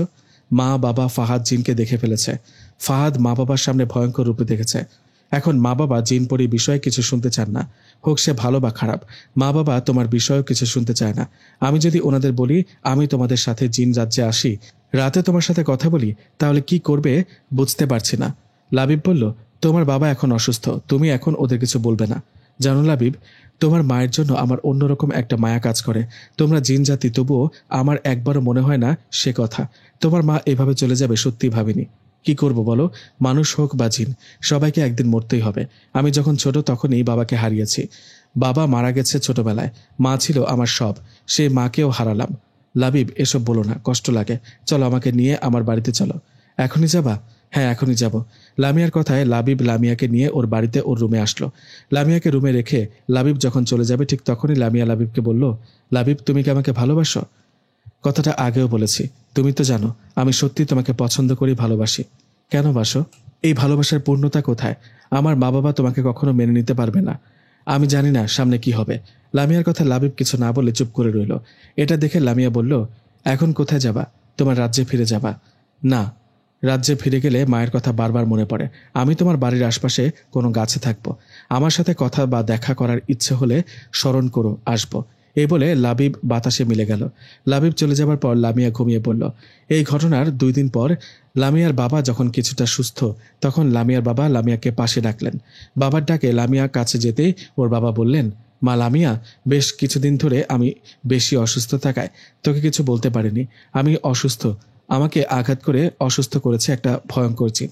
আমার মনে তখন থেকে একটাই প্রশ্ন, এই জিনটা কি তোর পরিচিত? এই জিনটা কি সেই পরীর ছেলে? বাবার কথায় লামিয়া বলল, না বাবা, তুমি ভুল বুঝছো। পরীর ছেলের নাম লাবিব। লাবিব খুব ভালো বাবা। তোমাকে আঘাত করেছে অন্য জিন, লাবিব না। বাবা, তোমাকে লাবিব জিন আঘাত করেনি, ও অনেক ভালো। লামিয়ার মুখে কথাটা শুনে ওর বাবা বললেন, আমি আর কাউকে বিশ্বাস করি না, জিনেরা কখনোই ভালো হয় না। আমি তোকে স্পষ্ট একটা কথা বলি, আজকের পর কোনো জিন বা পরীর সাথে যেন তোর যোগাযোগ না দেখি। আমাকে যে জিন আঘাত করেছে, ও যদি আমার বা আমার পরিবারের কারো ক্ষতি করতে চায়, তাহলে আমি কবিরাজের কাছে যাব। কোনো জিনকে আমি ছাড়ব না। বাবার কথায় লামিয়া কিছু না বলে রুমে চলে গেল। এদিকে সে রাতে লামিয়ার রুমে লাবিব জিন আসে। জিনকে দেখে লামিয়া বলল, এই তুমি আসছো কেন? কেন? আমি আসলে কি হবে? তুমি আর আমার কাছে আসবে না। লাবিব, মা বাবা আমাকে বলে দিয়েছে তুমি আমার কাছে এসো না। তাই তো তুমি কিছু বললা না? তোমার কি ইচ্ছে, আমি তোমার কাছে আসি নাকি না আসি? আমার চাওয়া না চাওয়ার কিছু আসে না লাবিব, আমি পরিস্থিতির শিকার। তুমি চলে যাও, আমার কাছে আর এসো না। লামিয়ার কথায় মন খারাপ করে চলে গেলেন লাবিব। লামিয়া লাবিবকে আটকাতে চেয়ে যেন আটকাতে পারল না। লাবিব চলে যাবার পর লামিয়া মন খারাপ করে ঘুমিয়ে পড়ল। পরের দিন সকালে নাস্তার টেবিলে লামিয়ার মা বাবা লামিয়াকে বলল, মা লামিয়া, আমি যে গতকালকে তোকে বললাম কোনো জিন পরীর সাথে যোগাযোগ রাখবি না, তারপরও কেন আমার কথা শুনছিস না? আমি আবার কি করলাম বাবা? তুই কি ভাবছিস আমরা এতটাই বোকা? তোর মা আর আমি কাল রাতে তোকে কারোর সাথে কথা বলতে শুনেছি। পরে দরজার ফাঁক দিয়ে উঁকি দিয়ে দেখি তুই ওই জিনটার সাথে কথা বলছিস। লামিয়া বলল, আসলে বাবা, আমি ওর সাথে শেষবারের মতো কথা বলেছি। ওকে বলেছি আমার সাথে যেন আর দেখা না করে, কথা না বলে। লামিয়ার মা বলল, তোকে আর আমরা বিশ্বাস করি না। তোর বাবার এমন অবস্থার জন্য একটা জিন দায়ী, আর তুই দিনের পর দিন সেই জিনের সাথে কথা বলছিস। মা, আমাকে কেন অবিশ্বাস করছো? আমি কি তোমাদের খারাপ চাই বলো? আমি কি চাই আমার জন্য তোমাদের মান সম্মান যাক? লামিয়ার বাবা বলল, হ্যাঁ, আমরাও চাই না আমাদের মান সম্মান যাক, তাই তোকে বিয়ে দেব। কি? বাবা কি বলো? আমি এখনো পড়াশোনা করছি। মা বলল, পড়াশোনা বিয়ের পরও করতে পারবি। বাবা বলল, পড়াশোনা করিস বলে কি বিয়ে দিতে পারবো না? তোর বয়স তো ঠিকই হয়েছে। আমরা তোর কোনো কথা শুনবো না, ভালো ছেলে পেলেই তোর বিয়ে দিয়ে দেব। বাবা এমনটা করো না, আমরা যা করব তোর ভালোর জন্যই করব। এখন নাস্তা শেষ করে ঘরে যা। মা বাবার কথায় লামিয়া আর কিছু না বলে খাবার শেষ করে রুমে চলে গেল। রুমে গিয়ে লামিয়া চিন্তায় পড়ে গেল, এসব কি হচ্ছে? মা বাবার কথায় লাবিবের সাথে যোগাযোগ ও কথা বলা বন্ধ করলো, কিন্তু বিয়ে কেন? এসব ভাবতে ভাবতে দিনটা পার হয়ে রাত এলো। লামিয়ার মন খারাপ, ভীষণ মন খারাপ। এদিকে লাবিবকেও মানা করেছে কাছে আসতে। রাত তখন 12টা কি 1টা হবে। লামিয়া তখনও জেগে। হঠাৎ লামিয়া একটা আওয়াজ পেল। কেউ লামিয়াকে উদ্দেশ্য করে বলল, লামিয়া, ও লামিয়া। লামিয়া আওয়াজ শুনে মনের অজান্তে না দেখিয়ে বলল, লাবিব তুমি আসছো? লামিয়ার কথায় ভয়ঙ্কর একটা হাসি দিয়ে সে খারাপ ফাহাদ জিনটা বলে উঠল, না লাবিব না। কেন, লাবিবের জন্য অপেক্ষা করছো কেন এত? দেখো, আমাকে দেখো। ফাহাদকে রুমে দেখে লামিয়া প্রচণ্ড জোরে একটা চিৎকার দিল। লামিয়ার চিৎকারে ওর মা বাবা দরজার কাছে এসে বলতে লাগলো, মা লামিয়া দরজা খোল, কি হয়েছে, দরজা খোল। এদিকে রুমে থাকা ফাহাদ জিন লামিয়াকে বলল, কিরে এত কিসের ভয়? আজ তো বেঁচে গেলি, কিন্তু আমি আবার আসবো। কথাটা বলে ফাহাদ চলে গেল। এদিকে লামিয়া দৌড়ে দরজার কাছে গিয়ে দরজাটা খুলে দিলেন। দরজা খুলতেই ওর মা বাবা বললেন, কিরে মা, কি হয়েছে, এভাবে চিৎকার করলি কেন? মা বাবার কথায় লামিয়া ফাহাদ জিনের কথা ওনাদের বলে দিলেন। মেয়ের মুখে কথাটা শোনার পর ওর বাবা বললেন, কি, ওর এত বড় সাহস, আবার আমাদের পিছনে লেগেছে? ফাহাদ জিন আমাকে আঘাত করে আহত করেছে, আমি কিন্তু চুপ করে থাকবো না। আমি ওকে কবিরাজ নিয়ে এসে শাস্তি দেব। তার আগে লামিয়ার বিয়েটা তাড়াতাড়ি দিতে হবে। লামিয়া বলল, বাবা প্লিজ বোঝার চেষ্টা করো, আমি এখন বিয়ে করতে চাই না। তুই চুপ থাক। জিনেরা যেভাবে তোর পিছনে লেগেছে, না জানি কখন কি হয়।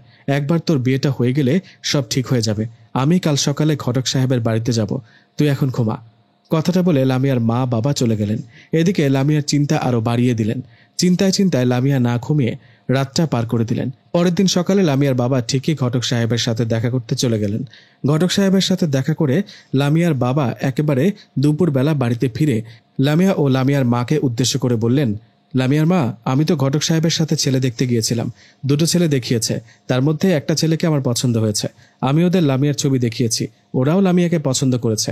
দুই পরিবারের পছন্দ হওয়ায় আমি ওদের কথা দিয়েছি, লামিয়ার বিয়ে ওখানেই হবে, আর সেটা 2-3 দিনের মধ্যে।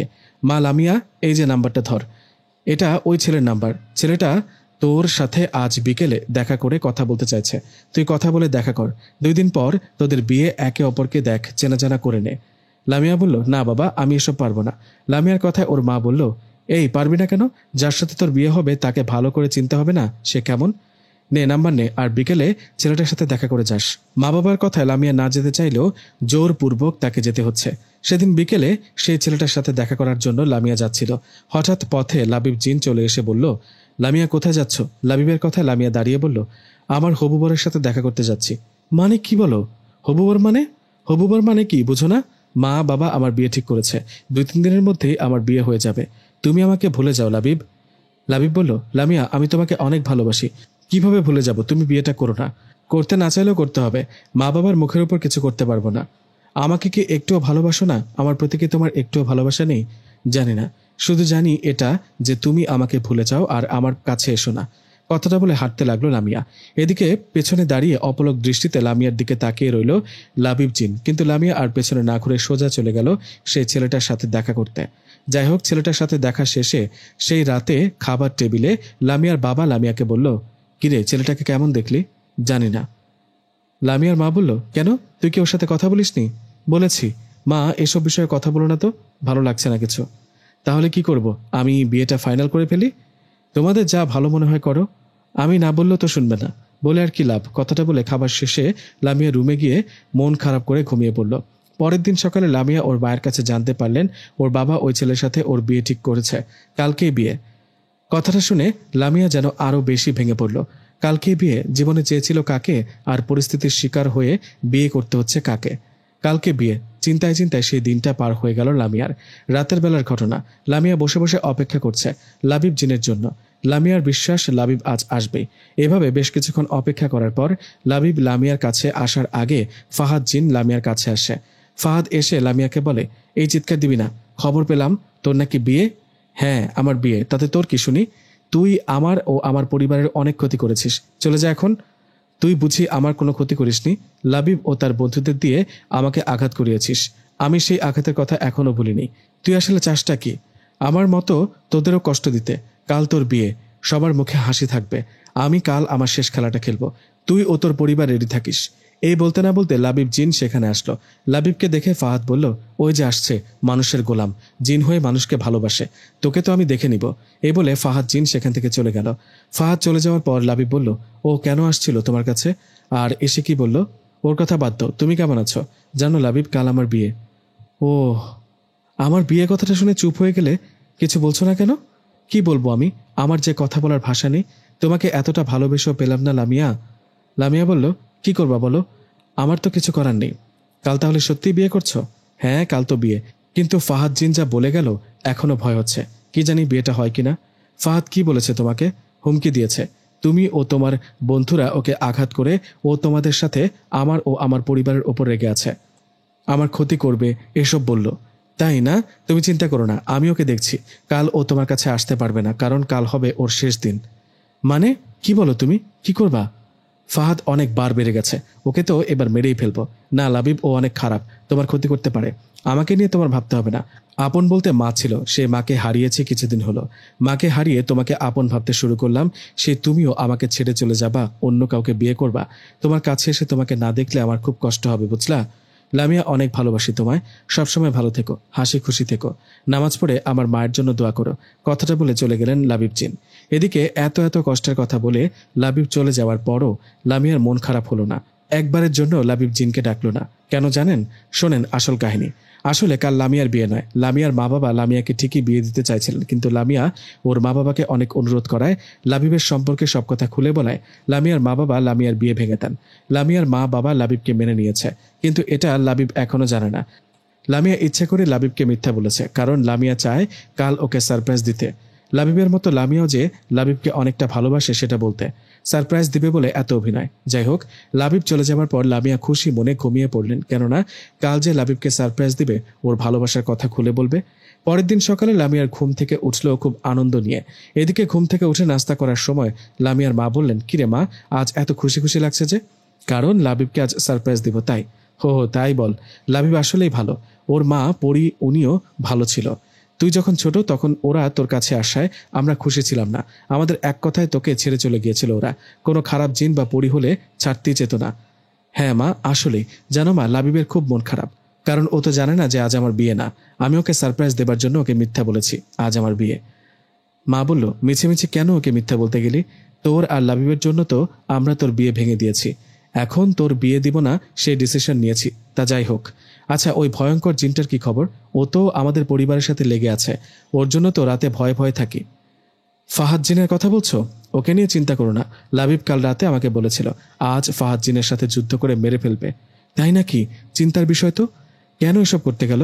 আমিও মানা করেছি, কিন্তু লাবিব তো আমার উপর অভিমান করেছে। যাই হোক মা, ও আসলে তোমাকে বলবো। এদিকে তখনই ওর বাবা বলে উঠল, অবশ্যই জানাবি। আরেকটা কথা, লাবিব জিন আসলে ওকে বলবি আমরা ওর সাথে কথা বলবো। বাবার কথা শুনে লামিয়া ঘরে চলে গেলেন। ঘরে গিয়ে অপেক্ষা করতে থাকেন লাবিবের জন্য, কিন্তু দুপুর গড়িয়ে বিকেল হয়, আর বিকেল গড়িয়ে রাত, তবুও লাবিব জিন আসে না। সারাদিন লাবিব না আসায় লামিয়া এবার চিন্তায় পড়েন। ফাহাদ জিনের সাথে যুদ্ধ করতে গিয়ে ওর আবার কিছু হলো না তো, এসব ভাবছে আর অপেক্ষা করছে, কিন্তু লাবিব তো আসে না। লামিয়া বাহিরে তাকায়, বাইরে গিয়ে লাবিবের জন্য অপেক্ষা করে, কিন্তু লাবিবের কোনো খোঁজ নেই। এভাবে অনেক অপেক্ষার পর রাত তখন 2টা কি 3টা হবে। এরকম একটা সময়ে লামিয়ার দেখলেন তার রুমে দুটো আগুনের মতো আলো এসে প্রবেশ করলো। আলো দুটোকে দেখে লামিয়া কিছু বলতে যাবে, ঠিক তখনই ওর চোখের সামনে সেই আলোগুলো দুটো জিনের রূপে রূপান্তরিত হলো। জিন দুটোকে দেখে লামিয়া ভয়ে ভয়ে বললেন, কে আপনারা? আর হঠাৎ আমার রুমে? আপনারা আবার ফাহাদ জিনের পাঠানো জিন না তো? লামিয়ার কথায় একটা জিন বললেন, তুমি তো লামিয়া তাই না? চলো আমাদের সাথে, তোমাকে যেতে হবে। যেতে হবে মানে কি? আপনারা কারা? আমি কোথাও যাব না। জিন বলল, যাব না বললে হবে না, আমরা তোমার কোনো ক্ষতি করব না, চলো আমার সাথে। কিন্তু কোথায় যাব? গেলেই বুঝতে পারবে। না, যাব না। তোমরা নিশ্চয়ই ফাহাদ জিনের পাঠানো জিন, আমি যাব না। তোমরা চলে যাও, নইলে চিৎকার দিব, মা বাবাকে ডাকবো। লামিয়ার কথা সেই জিন দুটো বলল, তুমি কি মনে করেছো চিৎকার দিলে তোমার আওয়াজ সবাই শুনতে পাবে? না, পাবে না। তুমি চিৎকার দিলেও গলা দিয়ে আওয়াজ বেরোবে না। উঠে কোথাও দৌড় দিবা সেটাও পারবে না। জিন দুটোর কথা লামিয়ার শরীর কাঁপতে থাকে। লামিয়া জিনদের কথা মতো চিৎকার দিতে যায়, কিন্তু আসলেই চিৎকার দিতে পারে না। উঠতে যাবে সে সময়ও সেটা পারে না। লামিয়া মনে হয় ওর শরীর কাজ করছে না, নিজের শরীরের নিয়ন্ত্রণ নিজের উপর নেই। এদিকে এমন অবস্থায় লামিয়া বললেন, তোমরা কেন আসছো, আসল ঘটনা কি বলো। লামিয়ার কথা রুমে থাকা দুটো জিন লামিয়ার চোখের দিকে তাকাতে লামিয়ার আর কিছু মনে নেই। লামিয়ার জ্ঞান হারিয়ে ফেলল। লামিয়া যখন জ্ঞান ফেরে তখন লামিয়া দেখে সে এক অজানায়। জায়গাটা তার চেনা চেনা লাগছে, মনে হচ্ছে এই জায়গায় আগেও এসেছে। এদিকে লামিয়ার জ্ঞান ফিরতেই সেই দুটো জিনের মধ্যে একটা জিন লামিয়াকে বলল, আজ নাকি তোমার বিয়ে। কে বলল? লাবিব বলেছে। ও, তাহলে তোমরা লাবিবের পরিচিত জিন? হ্যাঁ, আমরা দুজন লাবিবের বন্ধু। তোমার বিয়ে যদি না হয় তাহলে মিথ্যা কেন বলেছিলে? আসলে তোমরা যেহেতু লাবিবের বন্ধু, তোমাদের কাছে কিছু লুকাবো না। আমি লাবিবকে আমার বিয়ের কথা মিথ্যা বলেছি, কারণ ওকে সারপ্রাইজ দিতে চাইছিলাম। লাবিব আমাকে অনেক ভালোবাসে, আমিও ওকে অনেক ভালোবাসি। এই কথাটা ওকে বলার জন্য সেই দুপুর থেকে অপেক্ষা করছি, কিন্তু দেখো ও সারাদিন আসলো না আমার কাছে। আমার উপর কি ওর এতই রাগ, এতই অভিমান? তোমরা তো ওর বন্ধু, তোমরা বলো তো লাবিব কোথায় এখন? তুমি লাবিবকে ভালোবাসার কথা বলে সারপ্রাইজ দিতে চেয়েছিলে, কিন্তু তুমি জানো না তুমি নিজেই আজ এখন সারপ্রাইজড হয়ে যাবে। মানে কি বলো তোমরা? আমরা ঠিকই বলি। পেছনে একবার ঘুরে তাকাও, দেখো তো কিছু দেখতে পাও কিনা। ওদের কথায় লামিয়া পেছনে তাকাতে ভয়ে চমকে উঠল, কারণ লামিয়া পেছনে তাকিয়ে দেখলেন ওর পিছনে একটা লাশ রাখা। লাশটাকে দেখে লামিয়া বলল, এটা কার লাশ? ভয় পেয়ে গিয়েছিলাম। লামিয়ার কথা একটা জিন বলল, লামিয়া জানি না কথাটা কিভাবে নিবা, কিন্তু এটাই সত্যি। ওই লাশটা আর কারো না, ওটা লাবিবের লাশ। কি? লাবিবের লাশ মানে? কথাটা বলে এক লাফে সেই লাশের কাছে গিয়ে লাশের মুখের কাপড়টা সরাতেই লামিয়া দেখল এটা সত্যি লাবিবের লাশ। লাবিবের লাশ দেখে হাউমাউ করে কাঁদতে লাগলো লামিয়া। লামিয়ার কান্না দেখে একটা লাবিবের বন্ধু জিন বলল, লাবিব তোমাকে অনেক বেশি ভালোবাসতো জানো। তোমার অন্য কোথাও বিয়ে হবে লাবিব মানতে পারেনি, তবে লাবিব ইচ্ছা করে মরেনি। ফাহাদ জিন তোমাকে আর তোমার পরিবারকে বিরক্ত ও মেরে ফেলার হুমকি দেওয়ায় লাবিব অনেক রাগ করে লাবিব রেগে ফাহাদ জিন সহ তার সঙ্গী সাথী অনেক জিনকেও মেরে ফেলে। কিন্তু একা আর কত যুদ্ধ করা যায় বলো? ফাহাদ জিনকে মেরে ফেলেছি ঠিকই, কিন্তু যুদ্ধে সেও মারা গেছে। লামিয়া, তোমার জন্য যুদ্ধ করতে গিয়ে লাবিব মারা গেছে। তুমি ওকে সারপ্রাইজ দিতে চেয়েছিলে না, এখন তুমিই সারপ্রাইজ হও। আমাদের বন্ধু লাবিব আর আমাদের মাঝে নেই। বন্ধু জিনদের মুখে কথাগুলো শুনে লামিয়া লাবিবের লাশ জড়িয়ে চিৎকার দিয়ে কান্না করতে লাগলো আর বলতে লাগলো, লাবিব দেখো, তোমার লামিয়া তোমার কাছে আসছে, কথা বলো। আমি যে অনেক ভালোবাসি তোমাকে। আমার ভালোবাসার কথা না শুনে চলে গেলা না ফেরার দেশে। জিন হোক বা মানুষ হোক, সবাইকে একদিন ঠিকই মরতে হবে। প্রিয় মানুষকে হারানোর ব্যথা শুধু সেই বুঝে যে হারায়। লামিয়া লাবিবকে হারিয়েছে, চাইলেও আর ফিরে আসবে না। লামিয়ার কান্নার মাঝে ওর চোখের সামনে জিনেরা লাবিবের জানাজা পড়িয়ে লাবিবের মায়ের কবরের পাশে লাবিবকে কবর দিলেন। আপনাদের একটা কথা বলি, ধরুন আপনি একজনকে ভালোবেসেছেন, কিন্তু পরিস্থিতির কারণে তাকে বিয়ে করতে পারেননি। আপনার বিয়ে হয়েছে অন্য কারোর সাথে, কিন্তু বিয়ের পরও আপনি সেই পুরনো ভালোবাসার মানুষের কথা, পুরনো মানুষের স্মৃতি নিয়ে বেঁচে থাকার চেষ্টা করছেন।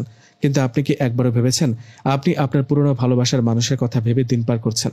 এদিকে আপনি যার সংসার করছেন, যে এখন আপনার সব থেকে আপন, সে কতটা কষ্ট পাচ্ছে। পুরনো ভালোবাসার মানুষের কথা ভেবে সংসার করা মানুষটাকে কষ্ট দিবেন না। ভালোবাসা একবার হারিয়ে গেলে সেটা আর ফিরে আসে না, সেটা থেকে যায় স্মৃতি হিসেবে। লাবিব জিন ও লামিয়ার ভালোবাসা পূর্ণতা পেল না। সব ভালোবাসা পূর্ণতা পায় না, সব গল্পে নায়ক নায়িকার মিল হয় না। অনেকেরই আজকের এই গল্পটা শুনে অনেক কষ্ট লাগবে জানি, কিন্তু কিছু কিছু গল্পের শেষ অসমাপ্ত থেকে যায়। ছোটবেলার খেলার সাথী জিনকে ভালোবেসে পেয়েও যেন আপন করে পাওয়া হলো না লাবিবের। মৃত্যুর সাথে সাথে গল্পটা এখানেই শেষ করতে হচ্ছে। গল্পটা আপনাদের কাছে কেমন লেগেছে অবশ্যই কমেন্ট করে জানাবেন। অনেক বছর আগে ব্রিটিশদের যুগে সেখানে গণহারে চিতার আগুনে মানুষকে পুড়িয়ে মারা হতো।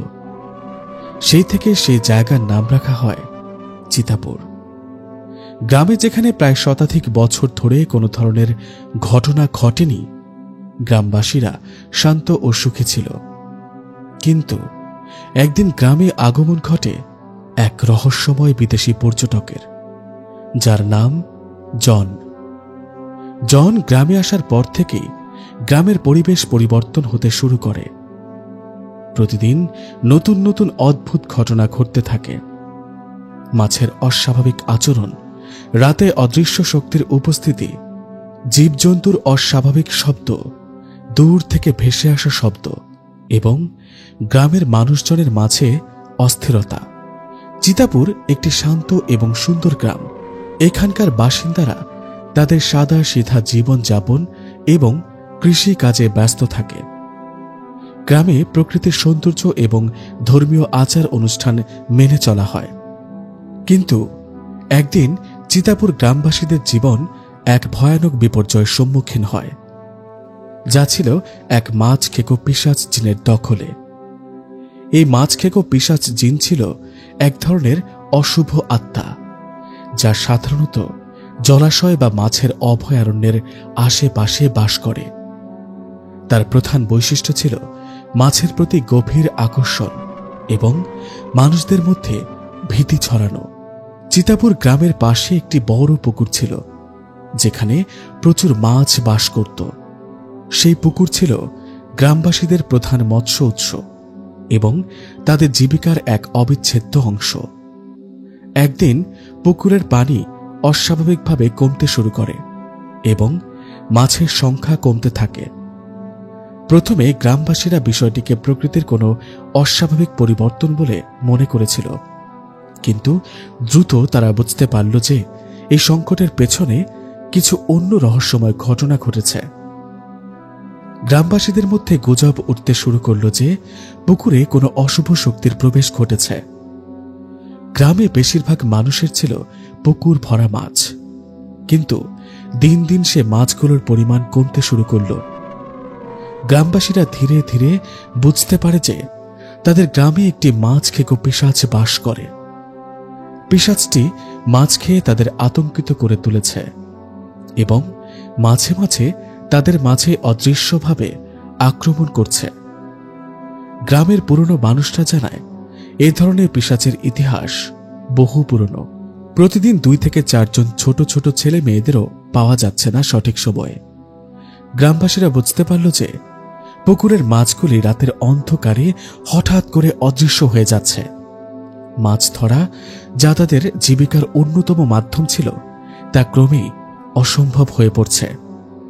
গ্রামবাসীরা উদ্বিগ্ন হয়ে পড়ে এবং একটা বৈঠক ডাকল। গ্রাম প্রধানের নেতৃত্বে তারা সিদ্ধান্ত নিল যে কোনো বিশেষ অনুষ্ঠান বা ধর্মীয় আচার করে সমস্যার সমাধান করা উচিত। তাদের মধ্যে একজন বুড়ো পণ্ডিত, যিনি গ্রামের আধ্যাত্মিক গুরু ছিলেন, বিষয়টি তদন্ত করতে সম্মত হলেন। পণ্ডিত জানতেন যে এই ধরনের সমস্যার মোকাবেলা করতে হলে গভীর জ্ঞান এবং অভিজ্ঞতার প্রয়োজন। তিনি পুকুরের আশেপাশে পুজো ও অভ্যন্তরীণ শক্তি দিয়ে অশুভ আত্মার বিরুদ্ধে প্রতিরোধ করে তোলার সিদ্ধান্ত নিলেন। রাতের অন্ধকারে পণ্ডিত পুকুরের কাছাকাছি পৌঁছালেন। পুকুরের চারপাশে পীড়া এবং অস্বাভাবিক শব্দ শুনে তিনি বুঝতে পারলেন যে পিশাচ জিনটি পুকুরের পানির মধ্যে এক ধরনের শক্তি সৃষ্টি করেছে।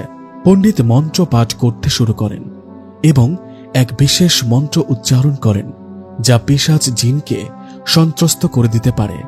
কিন্তু পিশাচ জিনও সহজে হার মানতে প্রস্তুত ছিল না। পিশাচ জিনটি পণ্ডিতের মন্ত্রের বিরুদ্ধে প্রতিরোধ করে তোলার চেষ্টা করছিল এবং পণ্ডিতের আশেপাশে অন্ধকার ছড়িয়ে দিতে লাগল। পণ্ডিত তার শক্তি দিয়ে প্রতিরোধ চালিয়ে যান। গ্রামের অন্যান্য লোকেরা পণ্ডিতের সাহসিকতা দেখে ভীত হলেও তাদের আশা ছিল যে পণ্ডিত শীঘ্রই সমস্যার সমাধান করবেন। পণ্ডিত তার মন্ত্র ও ধর্মীয় আচার অনুষ্ঠানের মাধ্যমে পিশাচ জিনের বিরুদ্ধে শক্তি সঞ্চয় করতে থাকেন। ধীরে ধীরে পিশাচ জিনের শক্তি কমতে শুরু করে। রাতের অন্ধকার কাটিয়ে পণ্ডিত তার আধ্যাত্মিক শক্তি দিয়ে পিশাচ জিনকে প্রেরণ করেন। অবশেষে পিশাচ জিনের দখল থেকে মুক্তি পায় পুকুর এবং মাছেরা আবার ফিরে আসে। জন পিশাচের রহস্য সমাধানের চেষ্টা করেন। সে জানতে পারে যে পিশাচটি আসলে একটি প্রাচীন জিনের অধীনস্থ। জিনের মন্দ আত্মা একটি পুরনো কুঠি থেকে মুক্তি পেয়ে গ্রামে আসছে। জন এবং গ্রামবাসীরা একত্রিত হয়ে এই জিনকে দমন করার পরিকল্পনা করে। জন ও গ্রামবাসীরা জিনের বাসস্থানে পৌঁছানোর পর তারা দেখতে পায় যে জিনের শক্তি খুবই ভয়ঙ্কর এবং তার দখলে গ্রামবাসীদের জীবন বিপন্ন। জন যখন গভীর জঙ্গলের ছবি তুলছিল, হঠাৎ করে একটি অস্বাভাবিক সুরের আওয়াজ তার কানে আসে। সে দেখতে পায় একটি অন্ধকার শ্যাডো তার ক্যামেরার লেন্সে ঢুকে যাচ্ছে। ভয় পেয়ে গিয়ে সে ক্যামেরার ছবি দেখতে শুরু করে। ছবিতে দেখা যায় একটি পিশাচের মুখের ছায়া, যা খুবই ভয়াবহ এবং অস্বাভাবিক। প্রথমে সে এটি ভুল বলে মনে করে, কিন্তু রাত বাড়ার সাথে সাথে অদ্ভুত ঘটনা ঘটতে থাকে। গ্রামের পরিবেশে জন নতুন গ্রামের সবুজ সৌন্দর্যে জনকে মুগ্ধ করে। তাই জন নিজের ক্যামেরায় গ্রামের দেশের কিছু ছবি তোলে। ছবিগুলোতে কিছু অস্বাভাবিক ছবি ও শ্যাডো দেখা যায়, যা তিনি প্রথমে অবহেলা করেন। কিন্তু যখন ছবিগুলো প্রিন্ট করার পর ভয়ঙ্কর দৃশ্য দেখতে পান, তিনি বুঝতে পারেন যে ছবিগুলোতে একটি অশরীরী অস্তিত্বের উপস্থিতি রয়েছে, যা কিনা চারপাশে পিশাচ আর ভূত থাকলেই সম্ভব। পরবর্তী দিন জন পুরনো জঙ্গলের দিকে ফিরে আসে। জন তার অনুভূতির ব্যাপারে সতর্ক হয়, কিন্তু জন নিজের প্রতি তার আগ্রহ অটুট রাখে। জঙ্গলে ঢুকতেই তারা একটি ভয়ঙ্কর দৃশ্য দেখতে পায়। একটি ভয়ানক পিশাচের আকৃতি তাদের সামনে হাজির হয়, আর তার চোখের ভেতর ঘৃণা ও তীব্র ক্ষোভ ফুটে ওঠে। পিশাচটি তাদের উপর আক্রমণ শুরু করে এবং জন পালাতে বাধ্য হয়। জন বিষয়টি জানাতে শহরের স্থানীয় বিশেষজ্ঞদের কাছে যায়। তাদের মধ্যে একজন পণ্ডিত ডক্টর রায় তাকে জানান যে ছবিগুলো একটি প্রাচীন পিশাচের অস্তিত্বের প্রমাণ। পিশাচটি একসময় এখানে একটি পুরনো দুর্গে বসবাস করত এবং তার আত্মা আজও সেখানকার ধ্বংসাবশেষে বাস করছে। জন একটি পুরনো দুর্গের খোঁজে বের হয়, যাতে তারা সত্যতা জানাতে পারে। পুরনো দুর্গে পৌঁছানোর পর জন দ্রুত বুঝতে পারে যে দুর্গের ভেতর একটি ভয়াবহ অশরীরী শক্তি রয়েছে। পিশাচের প্রভাব তাদের মনের ওপর প্রবল প্রভাব ফেলতে থাকে, আর তারা একে একে বিভ্রান্ত হতে শুরু করে। জন এখন দুঃস্বপ্নের মধ্যে বন্দী হয়ে পড়ে এবং তাদের বোঝা উচিত কিভাবে তারা এই প্রেতাত্মার হাত থেকে মুক্তি পাবে। শেষ পর্যন্ত জন একটি পুরনো পাণ্ডুলিপি খুঁজে পায়, যা তাদের পিশাচের রহস্য উদ্ঘাটনে সাহায্য করে। তারা জানতে পারে যে পিশাচটি একসময় একটি অবিচারের শিকার হয়েছিল এবং তার আত্মা শান্তি না পাওয়া পর্যন্ত শান্ত হবে না। জন পিশাচের আত্মার শান্তি নিশ্চিত করতে একটি চ্যালেঞ্জিং উদ্যোগ গ্রহণ করে। হঠাৎ জনের মনে পড়ল, পিশাচ বা ভূত প্রেতের মতো অশুভ শক্তি থেকে মুক্তি পেতে অনেক লোক পণ্ডিত বা বিশেষজ্ঞদের সাহায্য নেন। এই ধরনের সমস্যার সমাধান সাধারণত ধর্মীয় বা আধ্যাত্মিক পদ্ধতির মাধ্যমে করা হয়। পণ্ডিতরা সাধারণত ধর্মীয় পূজা, আচার বা অনুষ্ঠান করার পরামর্শ দেন। এগুলির মধ্যে রয়েছে যজ্ঞ, হোম বা শুদ্ধি কীর্তন। বিশেষ মন্ত্র বা শ্লোক পাঠ করার মাধ্যমে পিশাচের প্রভাব কমানোর চেষ্টা করা হয়। সাধারণত এই মন্ত্রগুলো পণ্ডিতের দ্বারা নির্ধারিত হয়। পুরাণ, বেদ বা শাস্ত্র পাঠ করা হতে পারে পিশাচের প্রভাব কাটানোর জন্য একটি উপায়। কিছু ক্ষেত্রে তন্ত্র বা বিশেষ আধ্যাত্মিক পদ্ধতি ব্যবহার করা হতে পারে। পণ্ডিতরা বাড়ি বা স্থান শুদ্ধিকরণের জন্য বিশেষ পদ্ধতি ব্যবহার করতে পারেন, যেমন ধূপ, দাওয়াত বা অন্যান্য ধর্মীয় উপকরণ ব্যবহার করে। অনেক সময় ধর্মীয় জায়গা যেমন মন্দিরে গিয়ে বিশেষ আচার বা পুজো করা হয়।